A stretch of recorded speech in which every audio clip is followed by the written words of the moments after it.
parents. You live this story in ways that no one ever has. Each time you've seen this film, I'm sure it might feel different. Can you tell us about the certain moments that really stand out for you, now that you've seen it several times and with different audiences? Can you share that with us? Sure. First of all, I think it might help if I give you an idea about this film real quickly. I'd like all of you to know that our family's extremely close. And so all of this was discussed many times over at home. It was a shock that day we went to the hospital, but it wasn't unexpected. We spoke to Melissa about her future many, many times, and we all knew that she didn't want to be life support again. That was the problem. It was a blessing when she was in there the first time waiting for lungs, because if she wouldn't have been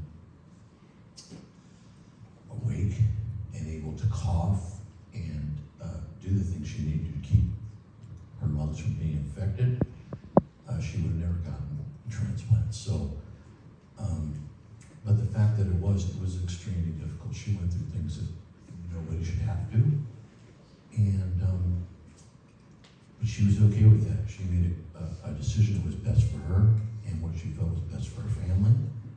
I do want you to know, as you can see, she died very, very peacefully. This has saved our family. If she wouldn't have been so peaceful, we wouldn't be here now. But what we take from this film, we have opportunity to see Melissa carrying a surfboard off the top of her car, going in the water with Joey, being with Barney. Just great, great moments for her and for us. So if I can leave you with one thing, I'd like you to know Melissa was a beast. Everybody in that room in the hospital is a beast with what went on. And Lori, myself, Joey, and Nick are very much a piece. So if you could take that with you, that'd be a wonderful thing to walk away with. Thank you. Lori.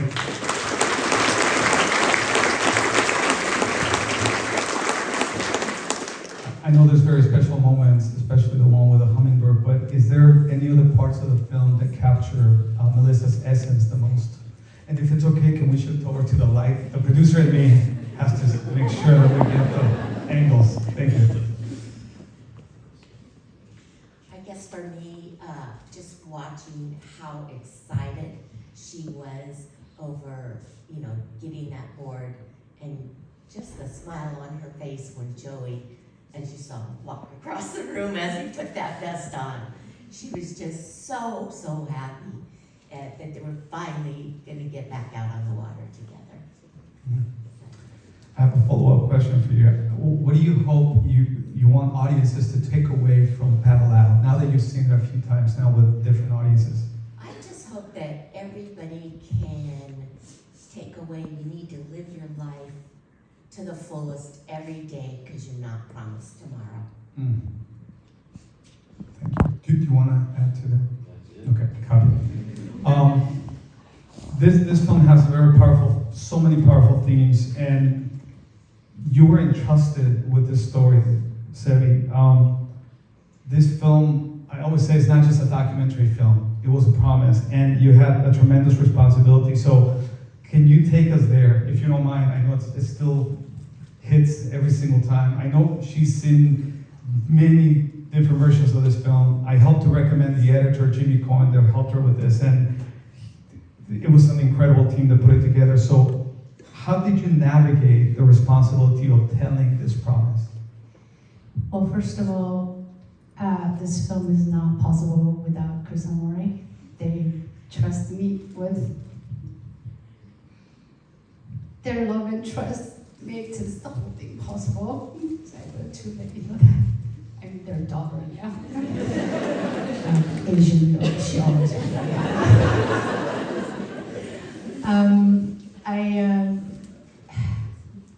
I met her through some place I was working, and she was She was featured in Trump Hospital commercial about their rehab center, and we had some footage of her surfing. And she came to me and said, "Hey, I'm trying to make this little story, my personal thing. Can you help me out?" So, and I have documentary background and everything. So, oh yeah, I will help her out. And as you know her, like you just become best friend with her. I sucked into it, and like, okay, let's do this together. So we just, but she never expressed. I never felt that she was that sick, not knowing much about CF. I was just helping her out, and she never showed me how serious this whole thing is, because she was always full of life. And then so I'll go back and forth, and then that important day, because and also I always thank O'Neill for this, like the day she got this little clothing from O'Neill, and she just felt she got so much courage knowing that all this community was helping her achieving what she wanted to do. So I thank for O'Neill and everybody else for that. So she got all this ups and downs you saw from the film, and it was a day that Lori calls me in the morning, like, "You gotta come now to Stanford," and so I just didn't feel good, but went up there, and I left my camera in the car because it didn't sound too good. So I went up there and went to see her, and she had the BiPAP on, so she couldn't talk to me.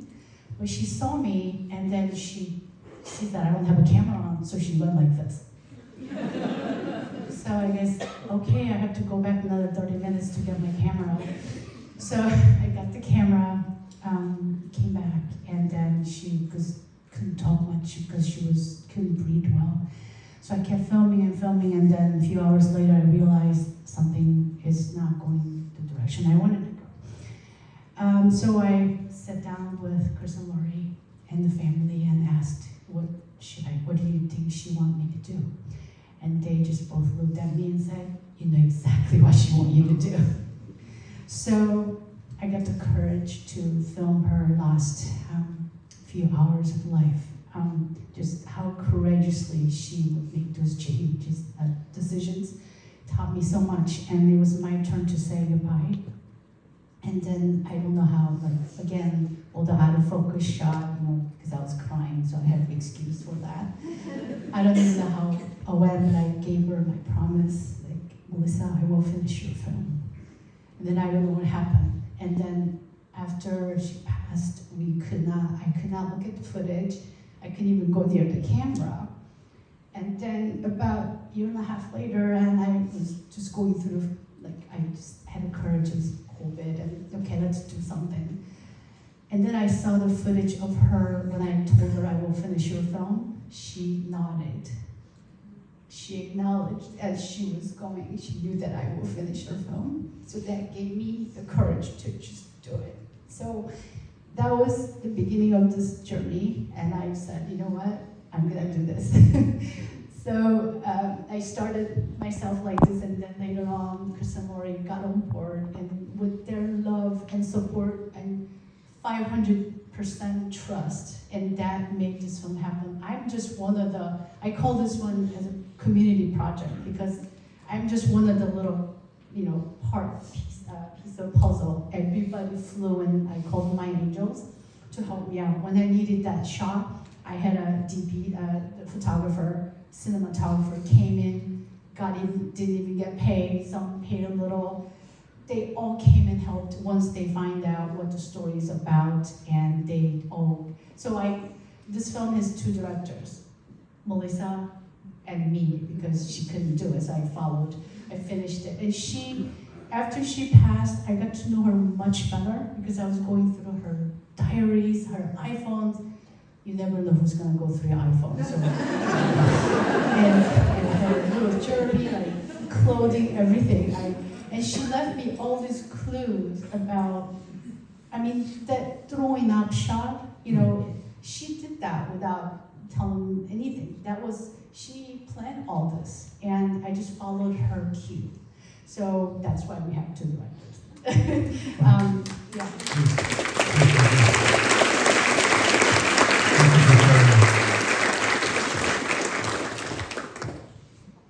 I'd like to just give you a little background about this.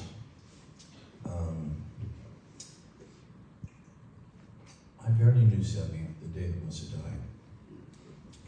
Boy, I know her very well now. And what I'm most grateful for is Sebi did this to honor Melissa and did it with her heart and soul. And financial success never came into play. And none of that came into play. For Sebi, it was to make the best movie that she could do, and she's done that. I will tell you, this movie was done without any budget. And Sebi put together many, many videos, a first cut, a very rough first cut, which was fantastic. And we began to see the potential in this, not being a film person. This wasn't our idea at all. This was Melissa's idea. Her first cut was so fantastic that she was able to use it as she went out to find other artists to help with the film. And most of the times, those people would help at a discounted price because of the project itself. So from the very beginning, she's been raising money for this film, and I really appreciate that. But the most important thing that she did is she valued our privacy. Lori, me, Nick, Joey. After the first cut, I came to her and told her there were a few things that I never wanted to watch again. And so she removed it. And would it have been a better movie? I don't know. But I know that I wanted to watch this. And I needed to have a few scenes removed. And she did it without a problem. And the trust in her has been tremendous for us. This was a movie about Melissa, but obviously our family was involved. And I felt very protective of that. And with Sebi, it was so simple. So I'm just extremely grateful for that. And like I say, this came out of her heart and soul. So what more could we ask for? Thank you, Sebi.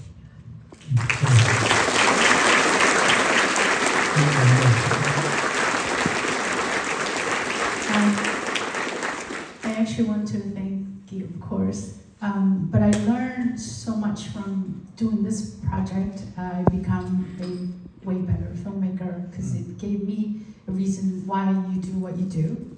And the proceeds of this film will go to the foundation to help everybody. But all these things I learned from just following Melissa's story. So I'm the one who's benefited from everything. So I'm really grateful. Besides, I would like to have Terry come up here. Terry, a local boy. He's one of my editors, and he worked tirelessly.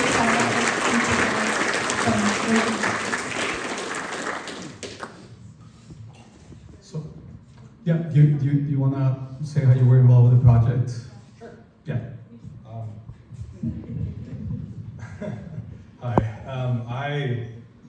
I got started on this in the very beginning, and the first 15-minute pilot that we put together, just kind of seeing what we had to work with, and I just want to give a big shout out to Jimmy Cohen. I was here in the beginning, but when Jimmy came in, it just really transformed this film into something truly magical. As being an editor, seeing another editor work, it was amazing. And I just want to say that Melissa made it so easy because she documented her whole life. And when you have so much of that material to work with, the story tells itself. And and I had met Melissa one time. I had helped with the commercial from Chomp. And so she came to pick up the hard drive. And I had not really known Melissa all too much. And so I saw her for 2 minutes, but just those 2 minutes, I had no idea what she was going through because I hadn't even touched the documentary at that point, but she was just amazing just in that 2 minutes that I met her. But the whole process of editing this was, 20 hours of, all those baby films and pictures and iPhone footage, and it was just, like Chris said, there's just so much stuff that was, in there, but just that hour and a half that we just watched was, I mean, the best of the best. And again, I just want to thank everybody that was a part of the production. It's truly turned out to be something really amazing, and thank you so much.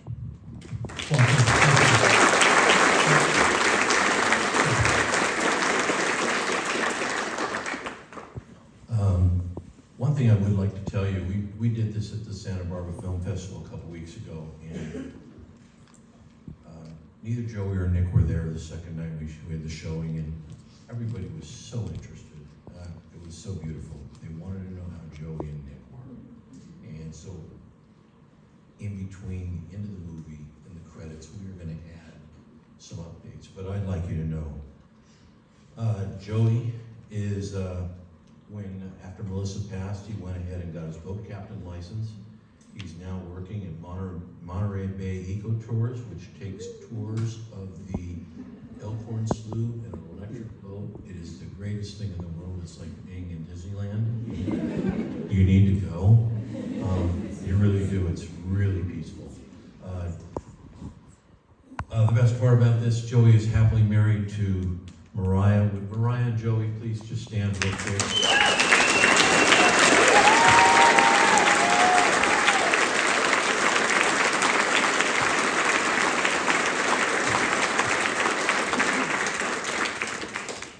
Joey came to us probably 3 years ago, and actually didn't even come to us. Mariah came with him, and they came in the door, and Joey said, I'm dating Mariah, and we welcomed her with open arms. She's part of the family, and that's the way we love it. So Joey's my son-in-law.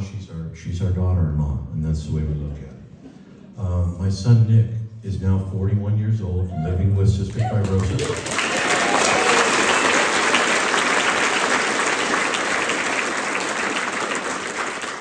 During the filming, during the years Sebi was working on this film, a new drug has come out in the CF world, and it's called Trikafta, and it's doing wonders with 80% of the people. Weight gain, lung function, not going to the hospital anymore. An example of this, Nick is on Trikafta. Okay, Nick was on the same routine Melissa was on. Every 3 months he was in the hospital. This is back in 2014-15. He has been on the Trikafta for parts of the Trikafta for 7 years. Hasn't been in the hospital since then.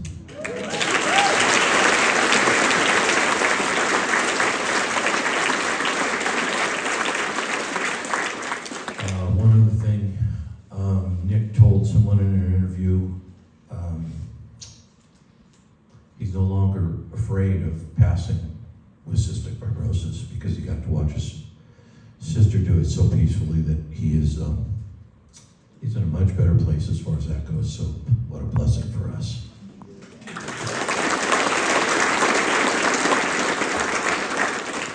And last, Lori and I are doing very well.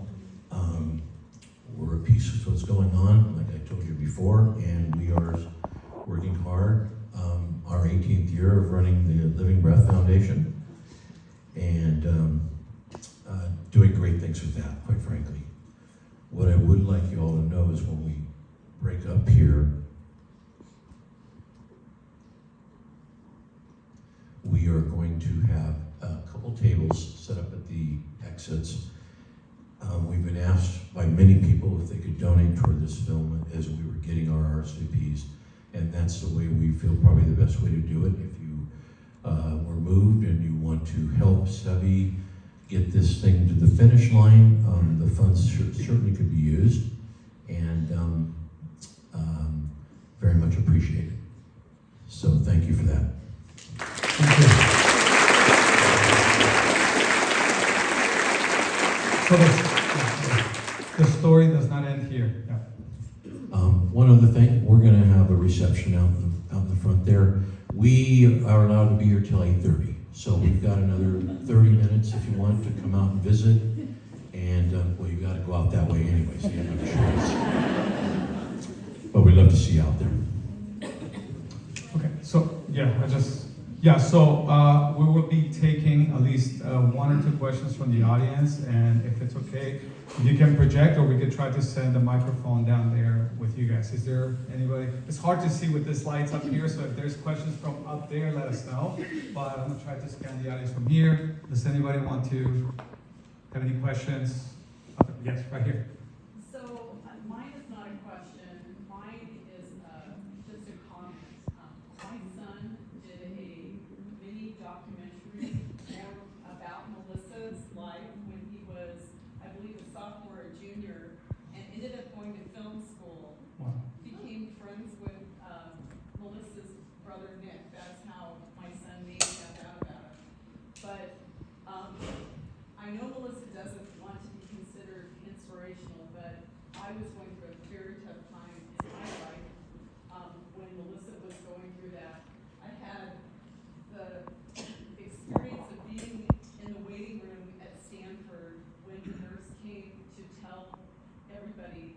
I just walked into the waiting room and found out that Melissa was going to be receiving a pair of lungs, and it was one of the most incredible experiences. I just want to share with, there was 20 people in the waiting room that were supporting Melissa. It was having that experience of not just watching Melissa, but the support team was so touching. And what isn't in the movie, there's just a little bit, but to see what her parents and her brother have gone through, yet for 18 years, they do this Living Breath fundraising event, which I had the pleasure of being at many of them, is beyond touching. And I have never seen the movie, and to just feel so honored to have known this woman and this family and the community.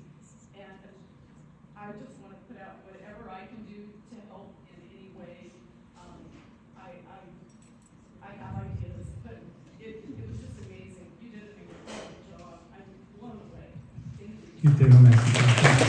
So that's exactly where we want to segue. You created an amazing energy as an audience here. You were able to witness not beyond an inspirational story. So I think it's time to continue to build on this wave, right? So we're creating this social wave. What do we do, right? What do we do after this film? You watch something that was amazing. It's not just word of mouth, right? What are we trying to do? The call to action. How do we get to the next stage? Well, first of all, starts with the power of the ocean. We have to live without fully and without limits. Are you guys with me? Let's live fully and without limits.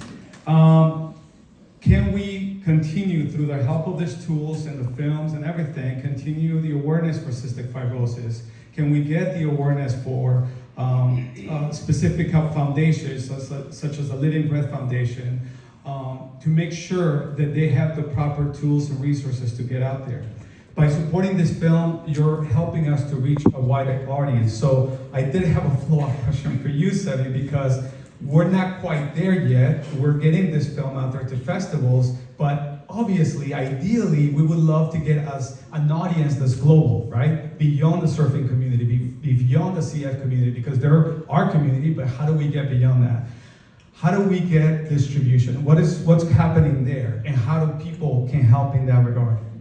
So now we were premiered in February, and we would like to continue on the festival circuit for a little bit. We're trying to hit for bigger ones, one in Europe, and because premiere, we could go to little festivals here and there, but we want something bigger, because the reason we want to do it is so that we get some more press coverage, and we're doing this all about, it's about awareness. You be an organ donor, know more about CF and helping others.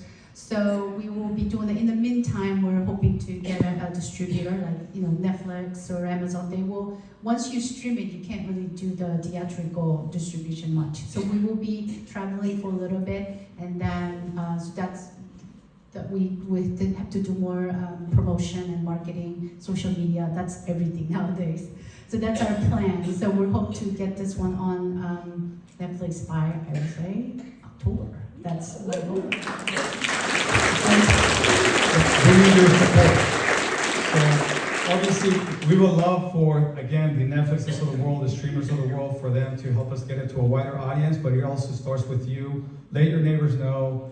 I know there's an article on Carmel Magazine that I was gonna bring up on stage, but I think you're gonna find a copy out there at the table. Take a copy if you don't already receive it. It's a 7-page spread that helps to really create awareness about the story. Oh, come up here, please, please. By the way, this is Subin. She's been an amazing social media and EPK team, and she's also family.